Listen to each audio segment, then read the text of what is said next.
कभी ऐसा होता है कि मन में कोई बड़ा ख्याल आता है, कुछ बनाने का, शायद कुछ लिखने का, हाँ बिल्कुल।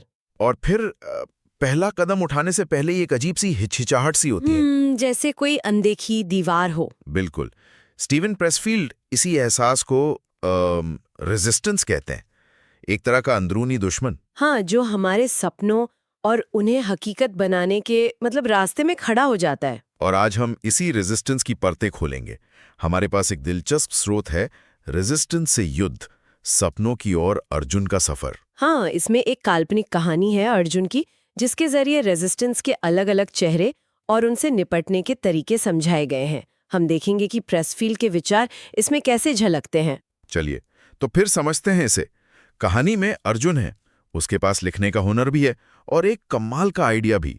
लेकिन सालों तक वो बस सोचता रहता है। हाँ, वो आवाजें आती है ना, अभी पूरी तैयारी नहीं है, थोड़ा और सीख लूं, सही समय आएगा तब। बिल्कुल, और यही है रेजिस्टेंस का पहला हथियार, कि शुरुआत ही न करने देना। स्रोत भी यही कहता है कि अर्जुन बाहरी वजहों से ज्यादा अपने अंदर के डर और शक को बहाना बनाता है। तो प्रेसफील्ड क्या कहते हैं इससे निकलने के लिए? प्रेसफील्ड का मंत्र है स्टार्ट बिफोर यूर रेडी। मतलब परफेक्ट होने का इंतजार मत करो, बस काम शुरू कर दो। सुनने में तो अच्छा है, लेकिन क्या हर तैयारी या रिसर्च फिर रेजिस्टेंस ही मानी जाए? कहीं ऐसा ना हो कि बिना सोचे समझे कूद पड़े। नहीं नहीं, ये अच्छा सवाल है।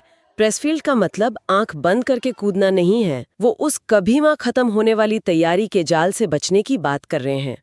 अच्छा। जिसे रेजिस्टेंस एक हथियार की तरह इस्तेमाल करता है। कहानी में भी अर्जुन जानकारी इकट्ठा करने के नाम पर असल काम टालता रहता है। उसे कहीं ना कहीं पता होता है कि कब रिसर्च जरूरत है और कब बहाना। समझ गया। तो ठीक है, अर्जुन ने हिम्मत जुटाई, लिखना शुरू किया। शुरू में तो जाहिर है बड़ा जोश था। हाँ, लेकिन फिर गाड़ी धीमी पड़ने लगती है और यहीं रेजिस्टेंस अपनी दूसरी चाल चलता है। अच्छा, वो क्या है? स्रोत में दिखाया है, अर्जुन का ध्यान भटकने लगता है। कभी सोशल मीडिया पे चला गया, कभी दोस्तों के साथ घूमने का प्लान बन गया, या कभी बस आज मूड नहीं है यार। हाँ, ये तो बहुत होता है। इसे प्रेसफील्ड सेकंड एक्ट हॉरर्स कहते हैं। वो मुश्किल दौर जब शुरुआती चमक फीकी पड़ जाती है और मंजिल बहुत दूर लगती है। असल में ज्यादातर लोग यहीं हार मान लेते हैं। ये बीच का दलदल, ये तो बहुत ही जाना पहचाना सा लगता है। लगता है आजकल रेजिस्टेंस का सबसे बड़ा हथियार नेटफ्लिक्स और सोशल मीडिया ही है। हाँ, कह सकते हैं। स्रोत में अर्जुन भी इसी में फंसता है। तो इससे कैसे निपटा जाए? प्रेसफील्ड का सुझाव है पुश थ्रू द डिप। मतलब जब मन न भी लगे तब भी रोज थोड़ा ही सही पर काम करते रहो। अनुशासन होता है। छोटे छोटे कदम ही आखिर में मायने रखते हैं।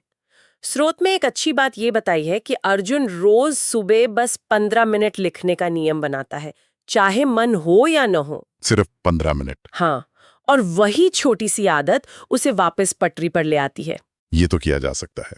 चलो, तो पहला पड़ाव पार किया, बीच का दलदल भी पार कर लिया। अब अर्जुन की किताब लगभग पूरी होने वाली है। और यही रेजिस्टेंस अपना सबसे चालाक दांव खेलता है, फिनिश लाइन से ठीक पहले रोकना। वो कैसे? अर्जुन के मन में अब नए डर आते हैं।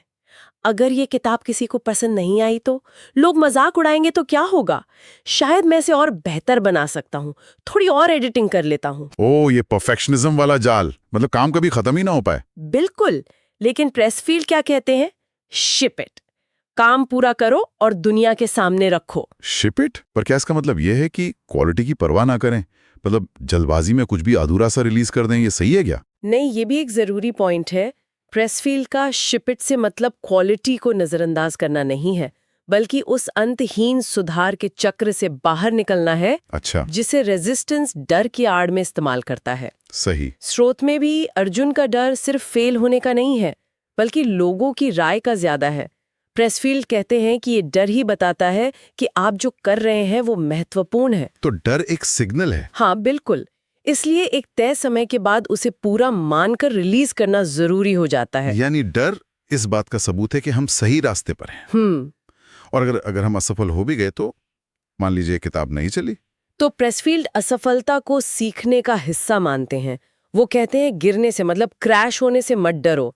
अर्जुन की पहली किताब भी जैसा कहानी में है कोई बेस्टसेलर नहीं बनती। अच्छा। लेकिन उस पूरी प्रक्रिया से, उस रेजिस्टेंस से लड़कर उसे पूरा करने से जो अर्जुन सीखता है वो असली जीत है। हर कोशिश, सफल हो या असफल, आपको बेहतर बनाती है। तो कुल मिलाकर इस स्रोत और प्रेस फील्ड के विचारों से ये समझ आता है कि रेजिस्टेंस तो रहेगा ही, शायद हमेशा। हाँ, लगता तो यही है। लेकिन ये सिर्फ दुश्मन नहीं, बल्कि एक तरह का, क्या कहें, इंडिकेटर है। बिल्कुल सही।